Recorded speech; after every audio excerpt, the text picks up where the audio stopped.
नाम अहिन के माता राम जय सिया राम। राम पठहिन आई तेरी माता राम जय सिया राम। राम आजु सुरन मोहि दीन आहारा राम जय सिया राम।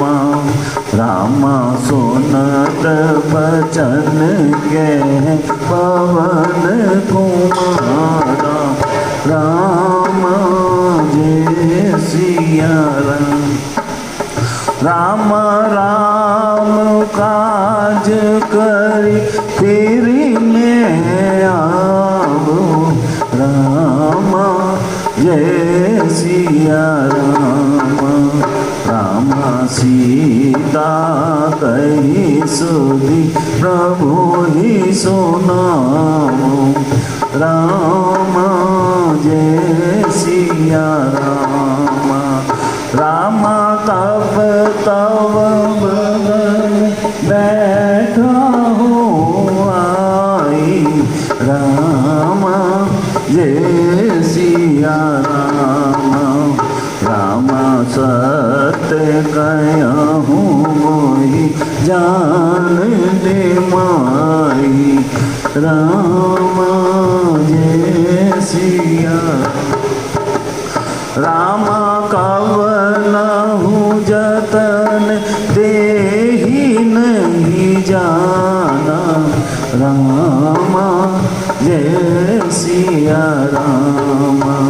राम ग्रसन मोहि कहूँ हनुमान राम जय सिया राम। राम जो जन भरी दे बदलु पसारा राम जय सिया राम। राम कपितनु कीन्हे दुगुन विस्तारा राम जय सिया राम। राम सोरे जो जन मुख तेहि थया हूँ राम जय सिया राम। राम तुरत पवन सुत बत्तीस भया हूँ राम जय सिया राम। राम जस जस सुरसा बदनु बढ़ावा राम जय सिया राम।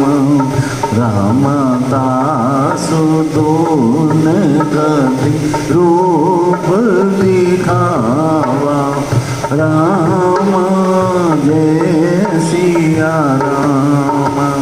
राम सत जो जन ते आनंद कीना राम जय सिया राम। राम अति लघु रूप पवन सुत लीना राम जय सिया राम। राम बदन पैठी पुनि बाहिर आवा राम जय सिया राम। राम मागा विदा ताहि सिरुनावा राम जय सिया राम। राम मोहि सुरन जे लागी पठावा राम जय सिया राम। राम अति बल मरम तोर में पावा। राम जय सिया राम। राम मंगल भवन अमंगल हारी। राम जय सिया राम। राम द्रवहु सुदशरथ अजीर बिहारी। राम जय सिया। राम काज सब करी हूँ तुम बल बुद्धि निधान। आशीष दे गई सो हर्ष चलो हनुमान सियापति राम। जय जय राम मेरे प्रभु राम। जय जय राम करो कल्याण राजा।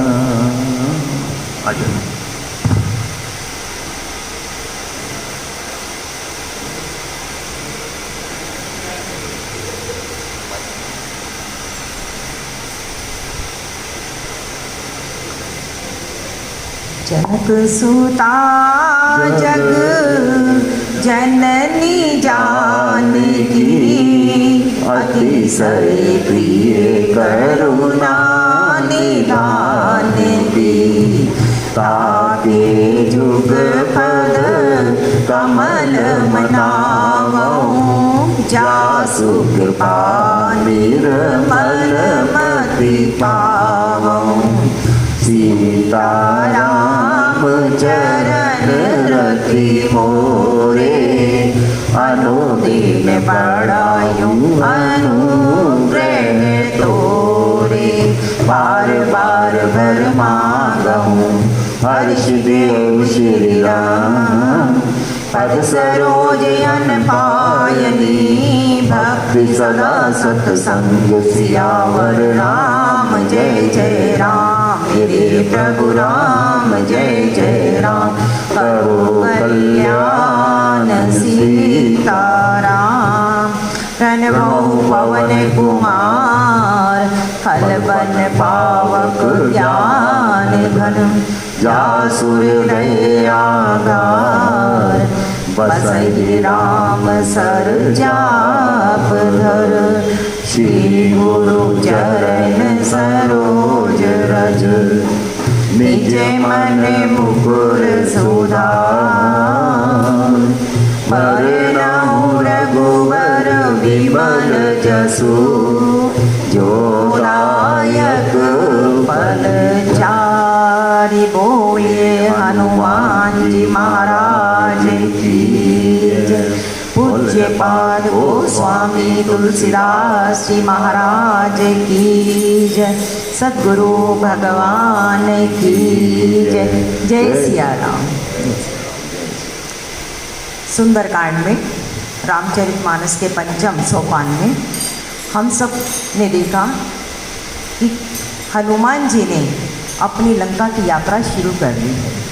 और उसमें यात्रा करने में सबसे पहले उन्होंने जो समुद्र को लांघा है, उस लांघने के लिए दो काम किए उन्होंने।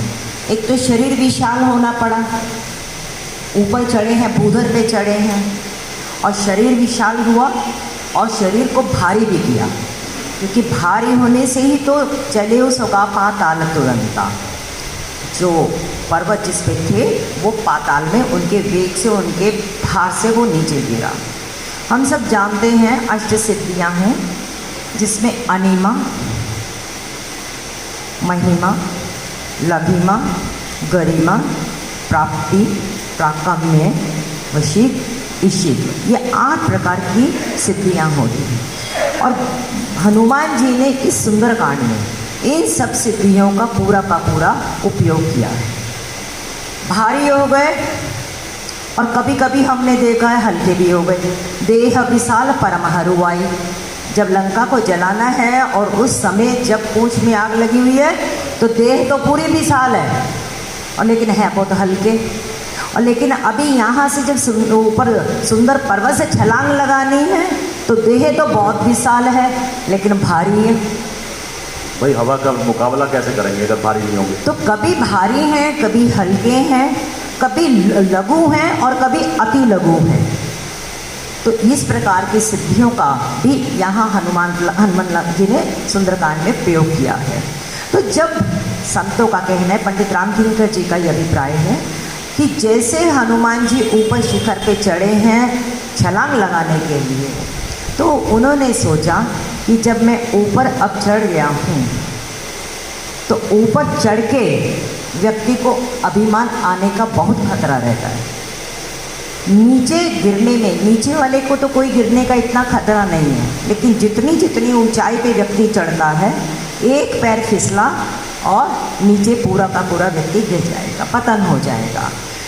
तो वहाँ पे गोस्वामी हनुमान जी हमें क्या सूत्र देते हैं, अगर आप ऊंचाई पे पहुँच गए हो तो उस प्रभु को याद जरूर रखना, क्योंकि वही संभालेगा। बार बार रघुबीर संभारी, तरे के उपवन बने बल भारी। पूरा बल भार है उनका और बार बार रघुबीर को संभाल रहे हैं, याद कर रहे हैं कि प्रभु आप मुझे संभालना, मैं इतनी ऊंचाई पे हूँ, कहीं हम जीव हैं, कहीं गिर ना जाए। और फिर गोस्वामी जी कहते हैं कि कैसे जा रहे हैं, उनकी यात्रा कैसी हो रही है।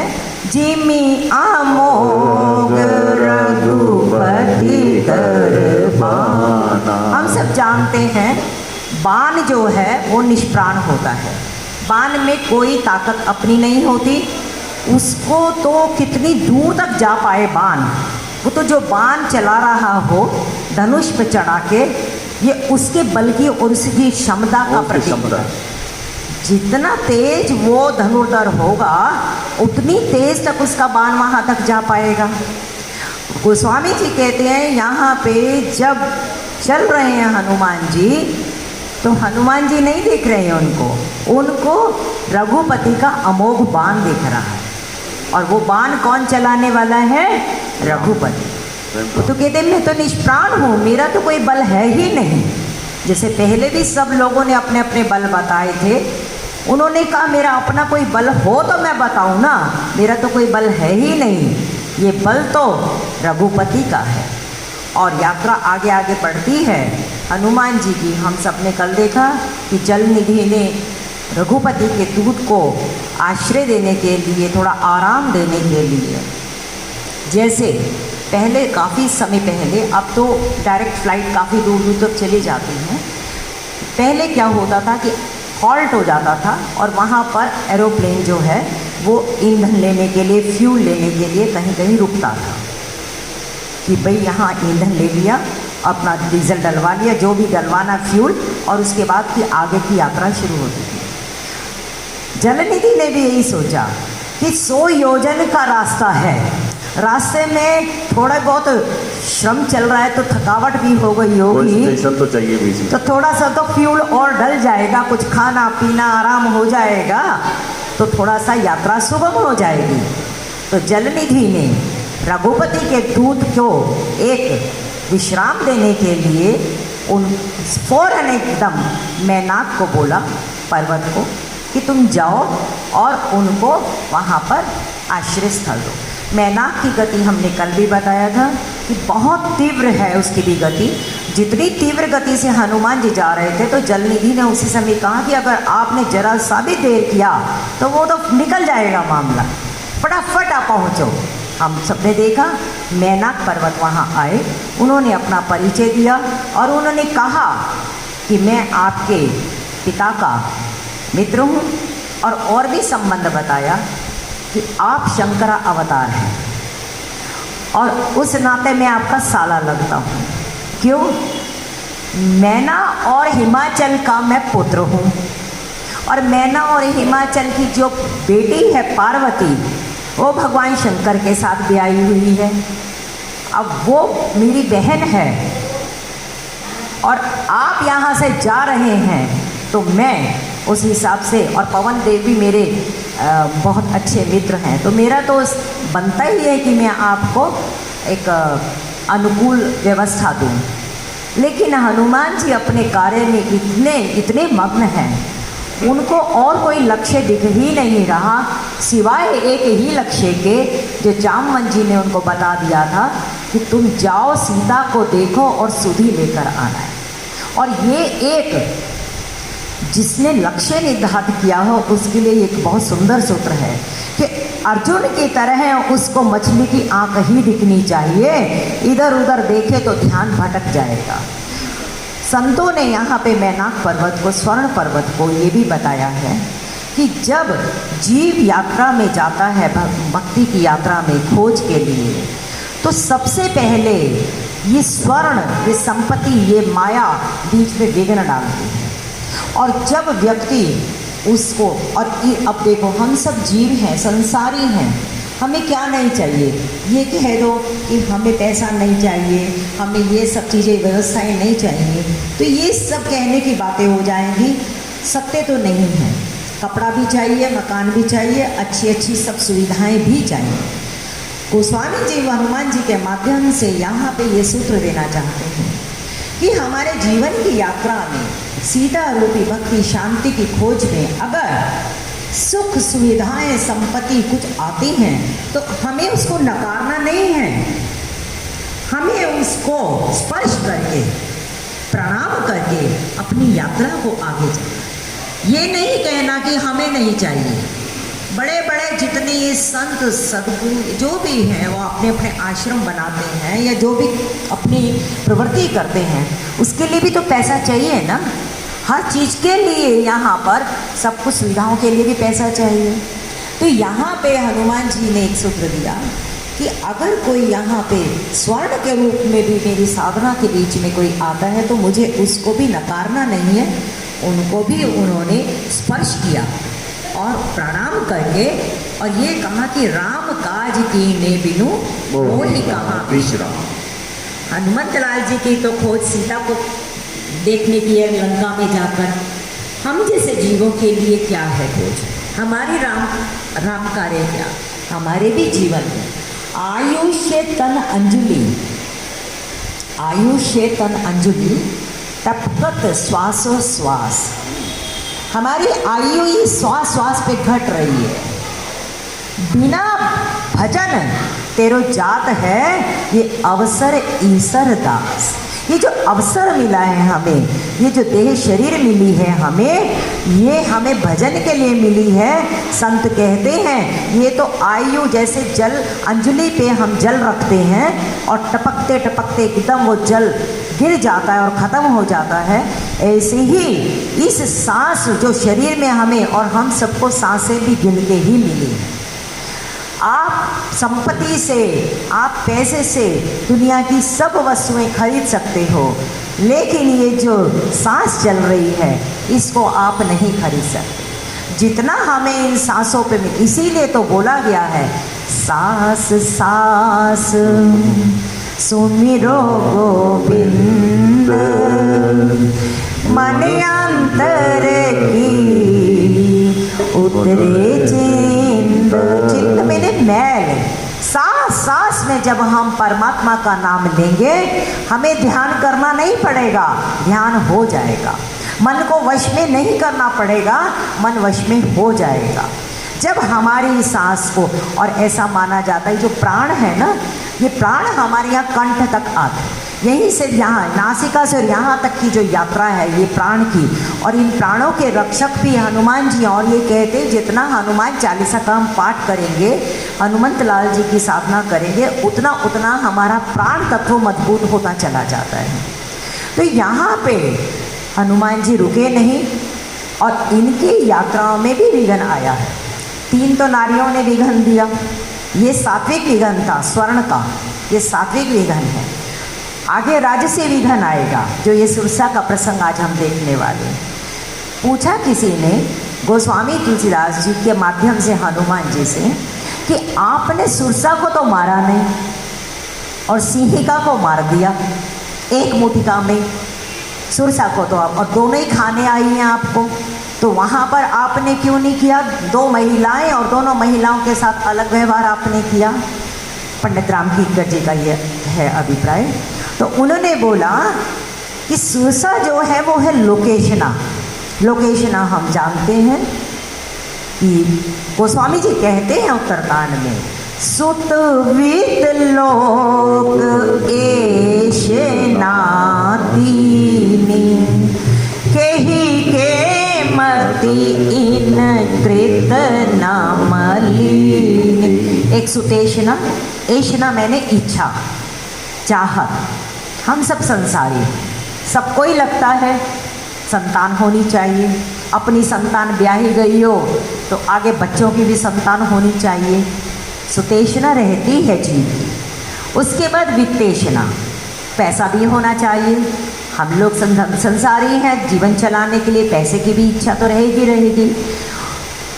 सुतेशना वित्तेशना जब पूरी हो जाती है तो जीव को फिर एक ऐशना आती है, वो है लोकेशना।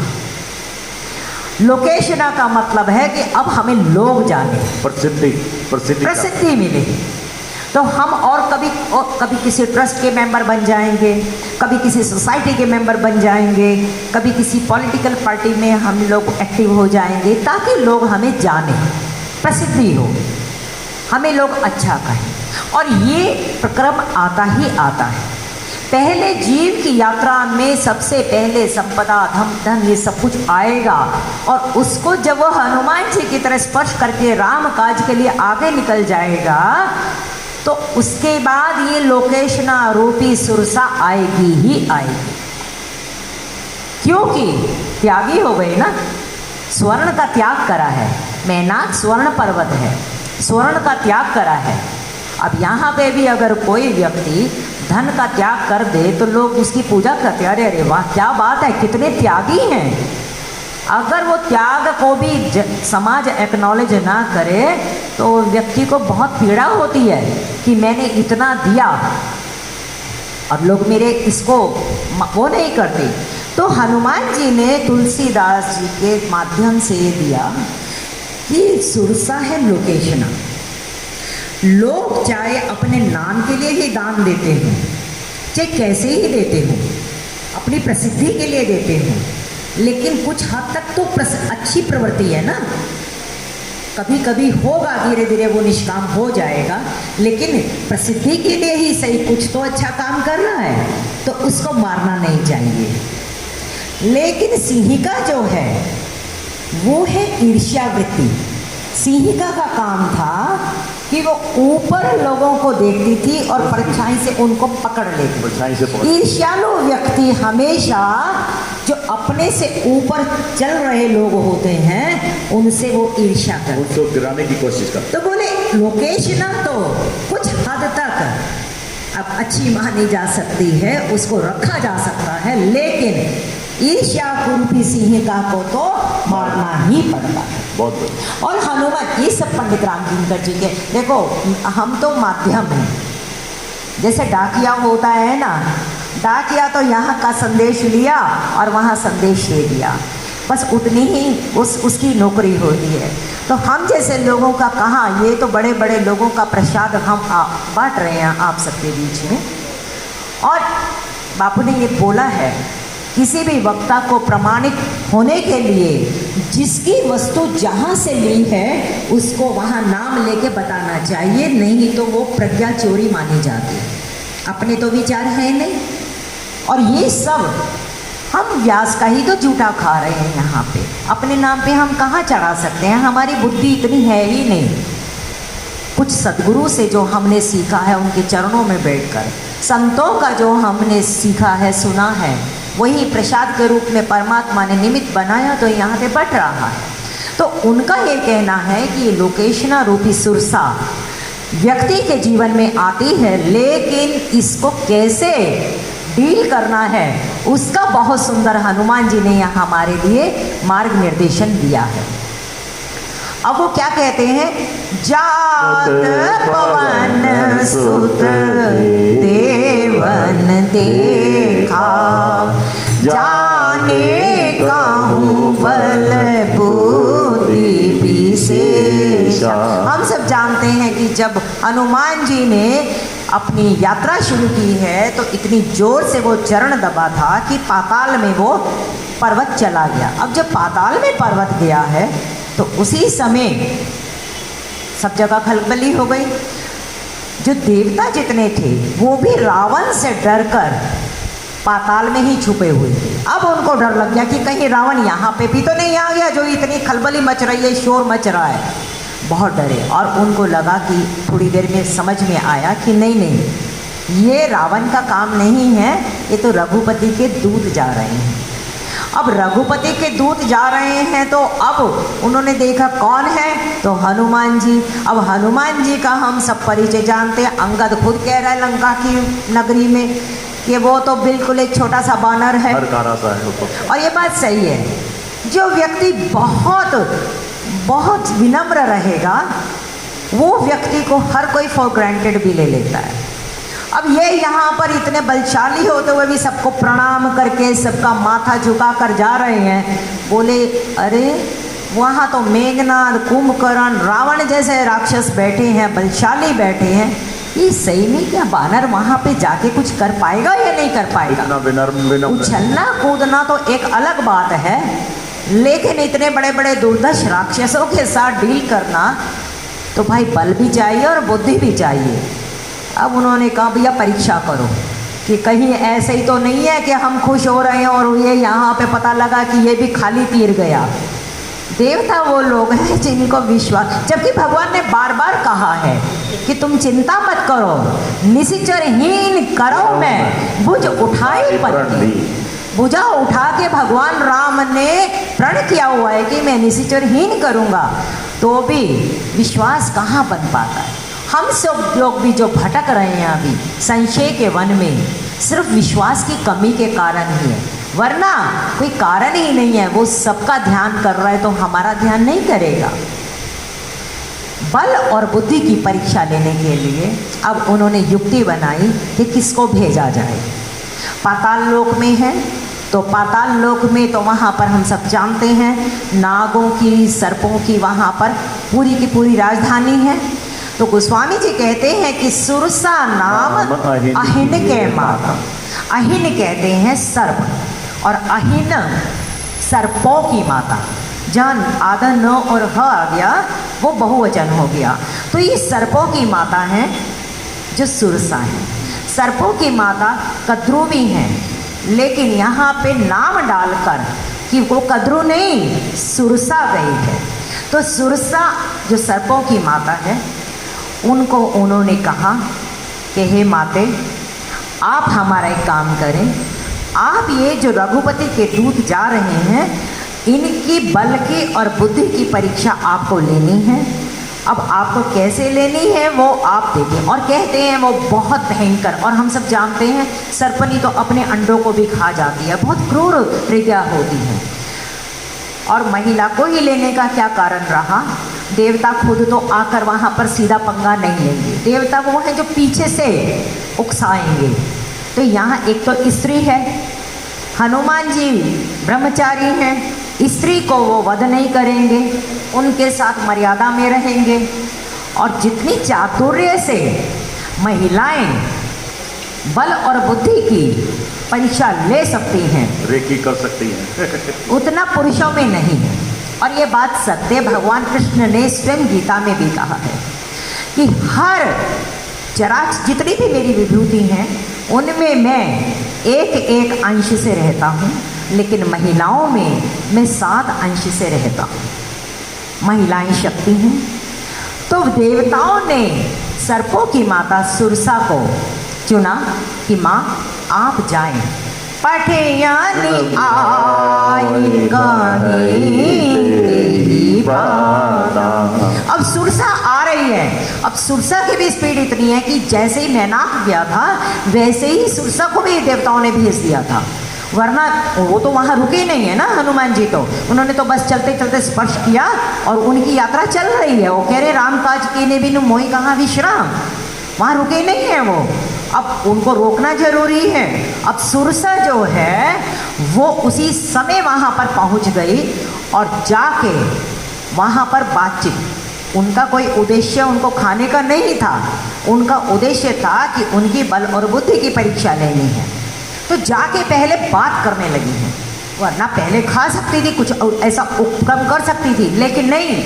पटियानी आई गाई तेरी बात, हनुमान जी के सामने आकर बिल्कुल भयंकर रूप में एकदम उनका रास्ता रोक के कहती हैं कि मैं सुरसा हूँ और मुझे भेजा गया है। बताने लगी। अब कोई स्त्री एकदम चलते हुए व्यक्ति के सामने अगर आएगी तो स्वाभाविक है व्यक्ति 2 क्षण के लिए तो रुकेगा ही ना, एकदम उसको कैसे लांग के जा पाएगा। तो बोले माँ आप किस लिए यहाँ पर आई हैं? बोली आज सुरन मोहि दीन आहारा, सुनत वचन कहे पवन कुमारा। आज सुरन मैंने देवताओं ने, आज देवताओं ने मुझे आहार दिया है आपके रूप में, आज तुम मेरे आहार हो। अब हमारे यहाँ जो ये हनुमंत लाल जी हैं ये बुद्धिमताम वरिष्ठम है। बुद्धि को किस समय कैसे वहाँ पर देखो, एक होती है प्रज्ञा, एक होती है मेधा। हनुमंत लाल जी किस तरीके से अपनी प्रज्ञा को और मेधा को उपयोग करते हैं उसका यहाँ पे पूरा का पूरा हमें दर्शन होता है। जब माँ ने कहा, सुरसा ने कहा कि देवताओं ने मुझे आहार रूप में आपको दिया है, अब दिया देवताओं ने है तो हनुमान जी मना भी नहीं कर सकते। भाई देवों ने अगर मुझे प्रस्तुत कर ही दिया उनके लिए तो मैं कैसे मना करूं? मेरा तो जीवन परमात्मा के लिए, समाज के लिए है, तो ठीक है मैं आपके यहाँ पर आपके चरणों में मैं प्रणाम करता हूँ और मैं मना नहीं कर रहा कि आप मुझे अपना आहार ना बनाएं। पवन कुमार क्या बोलते हैं? राम काज करी फिर मैं आवऊं, सीता कही सुधी प्रभु ही सुना। हे माता, मेरे पास 3 काम है। मेरे को राम जी का संदेशा जानकी तक देना है और जानकी का संदेशा मुझे यहाँ पे राम जी को वापस देना है, और फिर मैं आपके लिए प्रस्तुत हूँ। और आप मुझे बिल्कुल, अगर आपको लगता हो कि मैं झूठ बोल रहा हूँ और या मैं आपको धोखा देते जा रहा हूँ तो आप मेरी बात पे विश्वास करें। सत्य कहाऊँ मोहि जान दे माई। जैसे ही मैं वहाँ से संदेशा लेकर राम जी को दे दूँगा तब बदन पैठियों आई। मैं, आपने, देवताओं ने आपको मेरा आहार बनाया, मेरा ये जो काम है इसको मैं कराऊं, और जैसे ही काम पूरा होगा आपके पास आऊँगा, आपके बदन में आप प्रवेश कर जाऊँगा। आप जैसे मुझे भक्षण करना चाहें आप कर सकते हैं, लेकिन अगर आप तब भी मेरी बात ना माने तो मैं सत्य कह रहा हूँ, मैं रघुपति का दूत हूँ और मैं आपको बिल्कुल भी धोखे में नहीं रखूँगा। और यहाँ हनुमान जी संबोधन करते हैं माई। माई का मतलब होता है माँ, कि तुम माँ हो। पहला तो दिया कि मैं राम कार्य के लिए जा रहा हूँ, मैं रघुपति का दूत हूँ। शायद सुरसा को लगे कि इतनी कल्याण के और शुभ काम के लिए जा रही हैं, क्योंकि देवताओं ने ही तो भेजा है यहाँ पे सुरसा को, और देवताओं के काम के लिए ही यहाँ पर हनुमान जी जा रहे हैं। सबसे ज़्यादा रावण को त्रास किसने दे रखा था? देवताओं को ही तो त्रास दे रखा था। तो अब देवताओं के कार्य के लिए ही तो ये पहली श्रृंखला हनुमान जी की जा रही है, और वही देवता अब तुम मुझे खिलाने के लिए, तो मैं मना नहीं कर रहा हूँ, लेकिन आप ये देखो ये राम का ही काज है जिसमें रावण को मारना है। तो पहला उन्होंने बोल दिया कि मैं इस कार्य के लिए जा रहा हूँ, शायद उनको समझ में आए। और सुरसा ने इसलिए देवताओं का नाम लिया कि सुरन मोहि दीन आहारा, कि जिन सुरहन की तुम बात कर रहे हो, जिनकी रक्षा के लिए तुम जा रहे हो, वो देखो वही तुम्हारे को मरवाने के लिए और आहार बनाने के लिए मेरे को यहाँ पे भिजवा रहे हैं। जो तुम, जिनका कल्याण के लिए तुम यहाँ पर सब इतनी कष्ट ले रहे हो, वही तुम्हारे को भोजन बनाने के लिए मेरे को भेज रहे हैं। उसी जवाब में हनुमान जी कहते हैं कि माँ, मैं बिल्कुल मानता हूँ इस बात को, लेकिन पहला तो राम काज कर रहा हूँ, ये वही राम का काज है जिसमें देवताओं को ही फायदा होना है, हमें कोई फायदा नहीं होना। उसके बाद भी नहीं माने। फिर उन्होंने कहा कि मैं जो जा रहा हूँ सीता कई सुधी प्रभु ही सुनाओ, कि स्त्री का दुख समझकर एक स्त्री को थोड़ी करुणा आएगी कि वो राक्षसों के वहाँ चंगुल में स्त्री फंसी हुई है और ये उसके कार्य के लिए जा रहा है, तो शायद स्त्री के रूप में सुरसा को थोड़ी करुणा आए। नहीं आई। अब वो कहते हैं कि माँ, मैं आपको, मेरा कार्य हो जाएगा, मैं आपके पास अपना आपका आहार बनने के लिए आ जाऊंगा और सत्य कहता हूँ, और आप माँ है मेरी, माँ जैसे पुत्र पे वात्सल्य रखती हैं, आप भी ऐसे ही मुझ पे वात्सल्य रखें और मुझे मेरे काम में सहायक बने। सुरसा कहती है, भूख मुझे अभी लग रही है और तुम कह रहे हो कि राम काज करके जब आऊँगा फिर आप मेरा भोजन मैं बन जाऊँगा।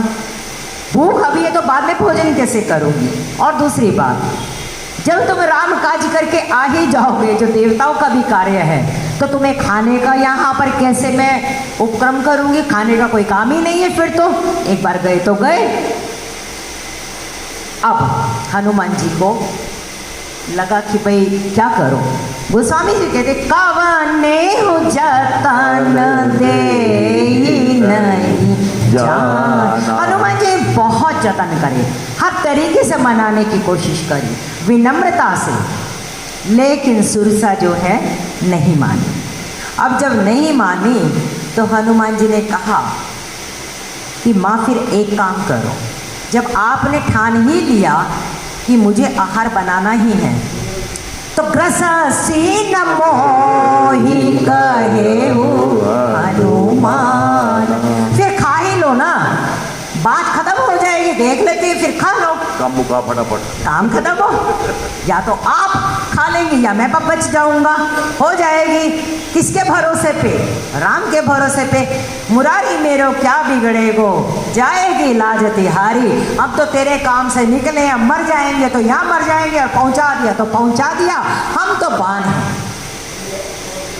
अब जब ये चैलेंज आ गया सुरसा के सामने, और इसमें बहुत सुंदर संत कहते हैं, ऐसे ही हमारे जीवन में भी विकट परिस्थितियों के रूप में सुरसा आगे खड़ी होती है, परेशान करती है, हमारे रास्ते में विघ्न करती हैं।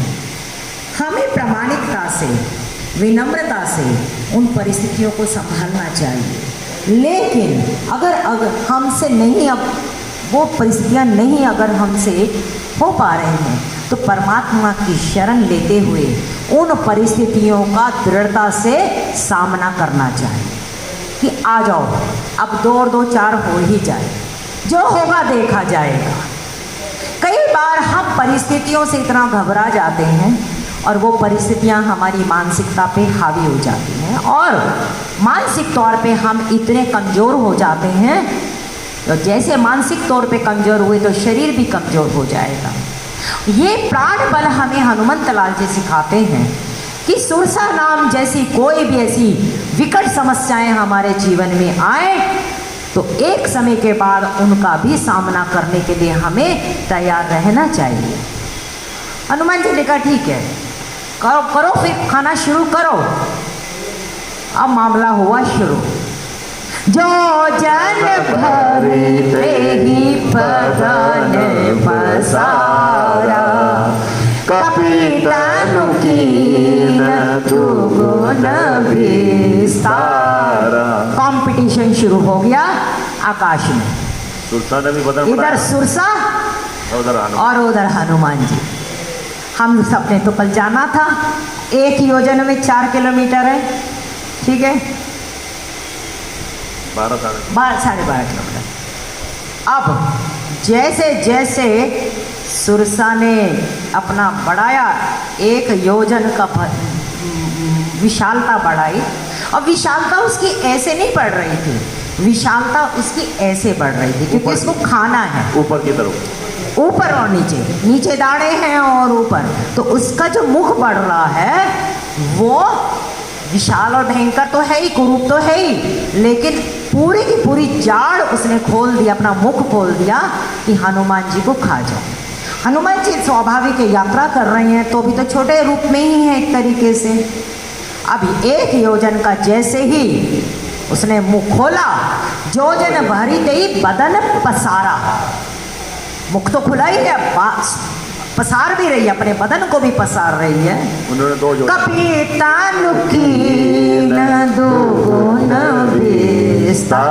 हनुमान जी ने डबल योजन कर दिया, 2 योजन कर दिया।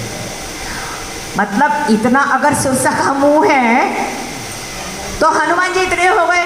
अब छोटे मुंह में तो नहीं घुस सकेंगे ना, क्योंकि अभी हनुमान जी बड़े हैं और सुरसा का मुख छोटा है, नहीं बढ़ पा रहे हैं। वो स्वामी जी कहते हैं, सोरे जो जन मुख दही भयाऊ, तुरत पवन सुत 32 भयाऊ।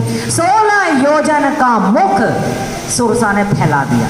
अब जैसे ही अब पूरा कंपटीशन चल रहा है, जैसे वो ताश के पत्ते नहीं होते, इक्की ले दुक्की, ये ऐसे जो आप लोग देखते ही होंगे जो डालते हैं पत्ते, ऐसा कंपटीशन हनुमान जी का सुरसा का चल रहा है।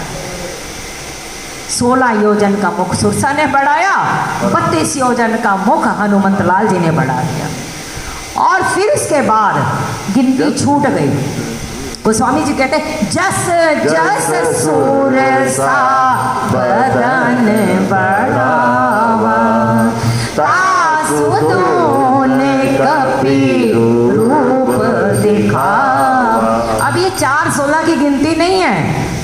अब उसने 35 की, वो 70 हो गई, 40 की, वो 80 हो गए। मतलब जितना कर रहे हैं दुगना, उससे दुगना। पंडित राम किंकर जी का अभिप्राय है, सुरसा जो है लोकेशना है, जीव को खाने आती है। अगर जीव छोटा है तो लोकेशना उसको खा जाएगी, लेकिन अगर जीव अपना व्यक्तित्व बड़ा कर देता है, उसका कद बड़ा है तो लोकेशना उसको नहीं खा सकती। तो यहाँ पे हनुमंत लाल जी ने अपने आप को इतना विशाल बना दिया, इतना विशाल बना दिया। सुरसा देखे जा रही है, करूँ तो करूँ क्या। अब अंततः गोस्वामी जी कहते हैं, सत जो जन ते ही आनन कीना, अति लघु रूप पवन सुत लीना। पहुँचते पहुँचते 100 योजन तक पहुँच गए। अब आप कुछ देखो, समुद्र जितना 100 योजन समुद्र लांघना था, उतनी बड़ी सुरसा बन चुकी है। मैंने पूरे समुद्र को उसने कवर कर लिया। हम सब जानते हैं 12-12.5 किलोमीटर के 1250 किलोमीटर के आसपास का एरिया था। अब अगर हनुमंत लाल जी 200 किलोमीटर, अगर 200 योजन कर लेते, मान लो 200 योजन कर लेते, 2500 किलोमीटर के आसपास का पूरा एरिया अपना बढ़ा लेते, इसका कोई अंत तो है नहीं तो बात पता है क्या होती। हनुमान जी का जो विस्तार है, आधा तो लंका में जाता और आधा हनुमान जी की तरफ जाता और राम जी की तरफ जाता। और राम जी सोचते, भेजा तो इसको मैंने सीता की खोज लेने के लिए था, ये क्या चल रहा है, ये क्या औकात से पड़ गया था, ये यहाँ पे कैसे दिख रहे हैं। उसी समय हनुमंत लाल जी ने बुद्धिमताम वरिष्ठम, छोटा रूप एकदम, अभी तो बहुत बड़ा 100 योजन का मुख बना रखा है। और आप देखो, जब इतना बड़ा मुख बनाया है तो उसको छोटा करने में कुछ तो समय लगेगा ना, बढ़ते बढ़ते बढ़ती है चीज, तो छोटे होते होते हनुमंत लाल जी ने वही एकदम लघिमा नाम की जो सिद्धि है उसका उपयोग करते हुए अति लघु रूप पवन सुतली, अति लघु रूप, अति मैंने बिल्कुल छोटा, एक लघु होता है, लघु का भी एक छोटा सा कीटाणु टाइप में, एकदम माँ सुरसा के अंदर गए। अंदर पूरा पेट में पूरा का पूरा सारा उनका मुआयना कर आए कि इनका स्टमक कितना बड़ा है, लीवर की क्या पोजीशन है, अंदर सब ऑर्गन क्योंकि पेट ही की तो जाना था, ऑर्गन सब ठीक ठाक है कि नहीं है। और इतनी देर में वो सुरसा देख रही है कि ये कहाँ गया, मैं तो इसको पकड़ना था, बाहर आ गए चले भाई तेरे काम पूरा। और बाहर आते ही बदन पैठी पुनी बाहिर आवा, मांगा विधाता ही सिरुनावा। जितनी देर में सुरसा सोचे कि मैं अपने मुख को छोटा देख करके देखूं तो सही कहाँ है, कहाँ गया ये? उतनी देर में तो हमारे हनुमान जी बाहर आके और माँ के सामने प्रणाम कहते हैं, माँ क्या अपना काम ले ले भाई। माँ आपने ही तो कहा था ना मेरे को आपने अपने बदन में लेके जाना है, आहार है। मैं देखो आपका पूरा अंदर तक पेट तक पूरा मुआयना करके आ चुका हूँ, सब कुछ करके आ चुका हूँ। अब सुरसा क्या कह सकती है, कुछ भी नहीं कहेगी। अब माँ मुझे आप विदा दें क्योंकि मुझे अब राम काज के लिए जाना है। बहुत बहुत प्रसन्न हुई, इतनी प्रसन्न हुई सुरसा माँ। और अब उन्होंने बताया, पहले तो कहा था कि सुरन ने मुझे आहार के लिए भेजा है, लेकिन अब क्या कहती हैं एक्चुअल में बात अब बता। अब किसी की परीक्षा लेनी हो तो ये बोल के थोड़ी ली जाती है कि हम तुम्हारी परीक्षा लेने आए हैं, परीक्षा तो ली जाती है। अब जब परीक्षा में पास हो जाए तभी तो फिर पता लगता है व्यक्ति को कि ये तो मेरी परीक्षा थी, जैसे सती लेने गई थी। हाँ, तो यहाँ पे जब बाहर आ चुके हैं और हनुमान जी ने तब जब विदा मांगी है तो सबसे पहले माँ को प्रणाम किया। अब एक चीज़ ये देखिए, संसार में जो व्यक्ति जीतता है, हारा तो हर कोई व्यक्ति प्रणाम करता ही है, लेकिन जीता हुआ व्यक्ति किसी को प्रणाम करेगा? वो तो अपनी उसके रहता है कि मैंने तो अपनी चोट में रहेगा कि मैंने तो जीता है। यहाँ पे हनुमान जी की ये शील और आप ये देखो विनम्रता कि उन्होंने इतनी युक्ति लगाकर ऐसी भयंकर समस्या को भी डील करा और फिर बाहर आकर उन्हीं के चरणों में प्रणाम करके उनसे विदा मांगी। नीवा हो नीवा चल नीवे नु रब मिलना, जितना व्यक्ति विनम्र रहेगा उतना ही उसको आशीर्वाद मिलेगा। तो यहाँ हनुमान जी की इस विनम्रता को देखकर, बल बुद्धि को देखकर सुरसा माँ बहुत प्रसन्न हुई। अब एक्चुअल में उन्होंने बताया, मोहि सुरन जेहि लागी बढ़ावा, बुद्धि परमारम तोर में पावा। बेटा, मुझे देवताओं ने आपके आहार के लिए नहीं भेजा था, मुझे आपकी बुद्धि और बल का मर्म जानने के लिए, परीक्षा के लिए मुझे भेजा गया था। आप इतने महत् कार्य करने जा रहे हैं और मैं जान चुकी हूँ कि आप इसमें पास हो चुके हो और आप कार्य अवश्य करके आओगे। बुद्धि से कैसे? बुद्धि ये लगाई उन्होंने कि जैसे माँ बढ़ाए जा रही है अपना मुख और हनुमान जी डबल करे जा रहे हैं, तो उन्होंने जान लिया कि इसका कोई अंत नहीं है। जब समस्याएं बहुत विकराल हो जाएं तो कभी कभी अपने बड़प्पन को छोड़ के हमें अति लघु भी बन जाना चाहिए, वरना टकराने से हमारा ही नुकसान होगा। कभी आप विशाल भी बने, लेकिन कभी कभी बिल्कुल लघु बनकर भी आप अपने आप को इतना निम्न कर दो अपने अभिमान को छोड़ के कि ठीक है जो तुम कह रहे हो सब सही। तो ये तो हनुमंत लाल जी की बुद्धि थी कि सुरसा तो बढ़ाई जा रही है और हनुमान जी ने उसमें अति लघु रूप बनाकर और उनकी ईगो को भी सेटिस्फाई किया और बाहर आकर उनसे विदा भी मांगी। और बल में तो भाई जैसे जैसे वो बढ़ाती जा रही थी वैसे वैसे वो बढ़ते जा रहे थे, तो बल का भी परीक्षण हुआ, बुद्धि का भी परीक्षण हुआ।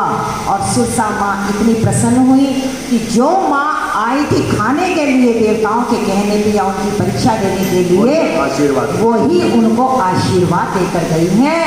राम काज सब परिहरु, तुम बल बुद्धि निधान। सर्टिफिकेट मिल चुका है सर्पों की माता से कि तुम राम काज सब करोगे क्योंकि तुम बल के और बुद्धि के निदान हो। आशीष देई गई सो हर्ष जनेऊ हनुमान। ऐसा आशीर्वाद देके अब उसके बाद हनुमान जी फिर हर्षित होते हुए चलने शुरू हुए। चलने इसलिए क्योंकि सुरसा के कारण उनकी यात्रा थोड़ी रुक गई थी। अब फिर से दोबारा से फ्लाइट हनुमान जी की लंका की तरफ चल रही है। रास्ते में कल एक सिंहिका नाम की भी एक निशाचरी मिलेगी और फिर लंका कल पहुँचेंगे और यात्रा वहाँ पर जो इसका आनंद कल लिया जाएगा। सो हरे रामा रामा